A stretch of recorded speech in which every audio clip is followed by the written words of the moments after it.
Item ಯಾವುದೇ ಇರಲಿ try ಮಾಡಿ ಆಚಿ ಚಿಕನ್ ಮಸಾಲಾ. ಆಚಿ ಚಿಕನ್ ಮಸಾಲಾ. ಸರ್, ಇವತ್ತು 10:30ಗೆ ಚಿನ್ನಸ್ವಾಮಿ ಸ್ಟೇಡಿಯಂ ವಿಚಾರವಾಗಿ ಒಂದು ಮಹತ್ವದ ಸಭೆ ಇದೆ.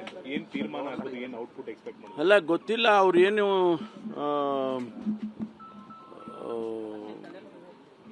ವರದಿಯನ್ನು ಕೊಡಬೇಕು ಅಂತ ಹೇಳಿದೆ. ನಮ್ಮ ಏನು ಅಧಿಕಾರಿಗಳಿಗೆ ಸಮಿತಿ ಮಾಡಿದ್ವಲ್ಲ, ಆ ಸಮಿತಿ ವರದಿಯನ್ನು ಒಪ್ಪಿಸ್ತಾರೆ.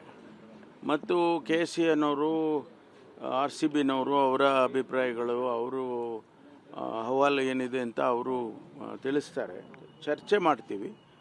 ಮಾನ್ಯ ಜಸ್ಟಿಸ್ ಕುನ್ನಾ ಅವರ ವರದಿಯಲ್ಲಿ ಅವರ ರೆಕಮೆಂಡೇಶನ್ಸ್ ಏನಿತ್ತು, ಎಷ್ಟರ ಮಟ್ಟಿಗೆ ಅದಕ್ಕೆ ಅನುಷ್ಠಾನ ಆಗಿದೆ ಅನ್ನೋದನ್ನು ನೋಡಿ ಆನಂತರ ತೀರ್ಮಾನ ತಗೊಳ್ತೀವಿ.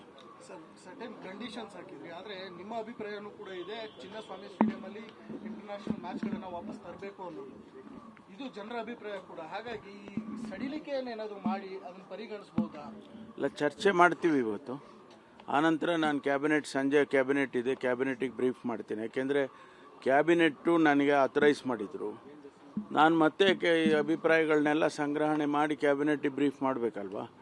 ಸೊ ಆನಂತರ ಕ್ಯಾಬಿನೆಟ್ ಡಿಸಿಷನ್ ತೊಗೊಳ್ತೀವಿ. ಫೈನಲ್ ಕ್ಯಾಬಿನೆಟ್ ಅಲ್ಲಿ ಆಗುತ್ತೆ. ನಿಮ್ಮ MLAs ಗ್ರೂಪ್ ಇವತ್ತು 10:30ಗೆ ಚಿನ್ನಸ್ವಾಮಿ ಸ್ಟೇಡಿಯಂ ವಿಚಾರವಾಗಿ ಒಂದು ಮಹತ್ವದ ಸಭೆ ಇದೆ. ಏನ್ ತೀರ್ಮಾನ ಆಗೋದು, ಏನ್ ಔಟ್ಪುಟ್ ಎಕ್ಸ್ಪೆಕ್ಟ್ ಮಾಡೋದು? ಅಲ್ಲ ಗೊತ್ತಿಲ್ಲ. ಅವ್ರು ಏನು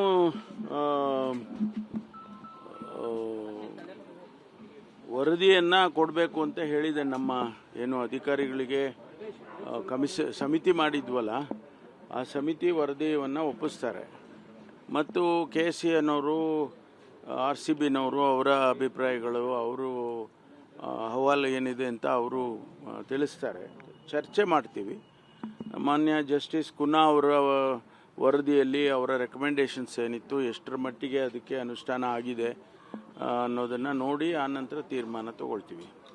ಸರ್ಟನ್ ಕಂಡೀಷನ್ಸ್ ಹಾಕಿದ್ರಿ, ಆದರೆ ನಿಮ್ಮ ಅಭಿಪ್ರಾಯನೂ ಕೂಡ ಇದೆ, ಚಿನ್ನಸ್ವಾಮಿ ಸ್ಟೇಡಿಯಂಲ್ಲಿ ಇಂಟರ್ನ್ಯಾಷನಲ್ ಮ್ಯಾಚ್ಗಳನ್ನು ವಾಪಸ್ ತರಬೇಕು ಅನ್ನೋದು. ಇದು ಜನರ ಅಭಿಪ್ರಾಯ ಕೂಡ. ಹಾಗಾಗಿ ಸಡಿಲಿಕೆ ಏನಾದರೂ ಮಾಡಿ ಅದನ್ನು ಪರಿಗಣಿಸಬಹುದಾ? ಇಲ್ಲ, ಚರ್ಚೆ ಮಾಡ್ತೀವಿ ಇವತ್ತು. ಆನಂತರ ನಾನು ಸಂಜೆ ಕ್ಯಾಬಿನೆಟ್ ಇದೆ, ಕ್ಯಾಬಿನೆಟಿಗೆ ಬ್ರೀಫ್ ಮಾಡ್ತೀನಿ. ಯಾಕೆಂದರೆ ಕ್ಯಾಬಿನೆಟ್ಟು ನನಗೆ ಅಥರೈಸ್ ಮಾಡಿದರು.